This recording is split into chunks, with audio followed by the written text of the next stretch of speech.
सर्दियों के मौसम में एक बूढ़ी औरत अपने घर के कोने में ठंड से तड़प रही थी। जवानी में उसके पति का देहांत हो गया था। घर में एक छोटा बेटा था। उस बेटे के उज्जवल भविष्य के लिए उस माँ ने घर घर जाकर काम किया। काम करते करते बहुत थक जाती थी, लेकिन फिर भी आराम नहीं करती थी। हमेशा एक बात याद करके फिर काम में लग जाती थी कि जिस दिन बेटा लायक हो जाएगा तभी आराम करेगी। देखते देखते समय बीत गया। माँ बूढ़ी हो गई और बेटे को एक अच्छी नौकरी मिल गई। कुछ समय बाद बेटे की शादी कर दी और एक बच्चा हो गया। अब बूढ़ी माँ बहुत खुश थी। उसके जीवन का सबसे बड़ा सपना पूरा हो गया। उसका बेटा लायक हो गया। अब उसका बेटा उसकी हर ख्वाहिश पूरी करेगा। लेकिन ये क्या, बेटे और बहू के पास माँ से बात करने तक का वक्त नहीं होता था। बस इतना फर्क पड़ा था माँ के जीवन में कि पहले वो बाहर के लोगों के झूठे बर्तन धोती थी, अब अपने बेटे और बहू के।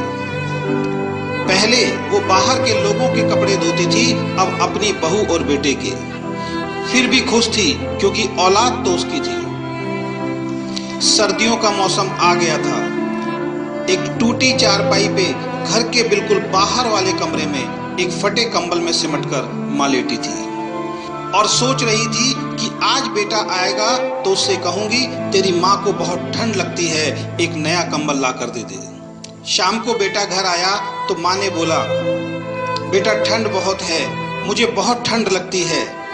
और बात ठंड की नहीं है, मैं बूढ़ी हो गई हूँ इसलिए शरीर में जान नहीं है।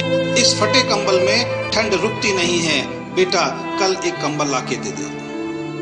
बेटा गुस्से से बोला, इस महीने घर के राशन में और बच्चे के एडमिशन में बहुत खर्चा हो गया है। पोते को स्कूल में एडमिशन कराना है। कुछ पैसे हैं लेकिन उस बच्चे का स्वेटर लाना है। तुम्हारी बहू के लिए एक शॉल लाना है। तुम तो घर में ही रहती हो, सहन कर सकती हो, हमें बाहर काम करने के लिए जाना होता है। सिर्फ 2 महीने की सर्दी निकाल लो, अगली सर्दी में देखेंगे।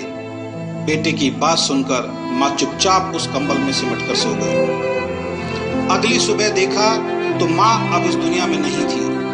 बेटे ने सबको खबर दी कि माँ अब दुनिया में नहीं है। सब रिश्तेदार, दोस्त, पड़ोसी इकट्ठे हो गए। बेटे ने माँ की अंतिम यात्रा में कोई कमी नहीं छोड़ी थी। माँ की बहुत बढ़िया अर्थी सजाई थी। बहुत महंगा शॉल माँ को उड़ाया था। सारी दुनिया अंतिम संस्कार देखकर कह रही थी, हमें भी हर जन्म में भगवान ऐसा ही बेटा मिले।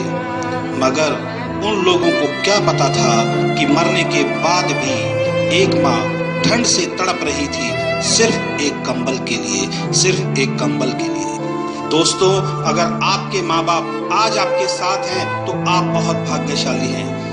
आज आप जो भी कुछ हो वो उन्हीं की मेहनत और आशीर्वाद से हो। जीते जी अपने माता पिता की सेवा करना आपका पहला कर्तव्य बनता है, क्योंकि उन्होंने आपके लिए अपना पूरा जीवन दे दिया है।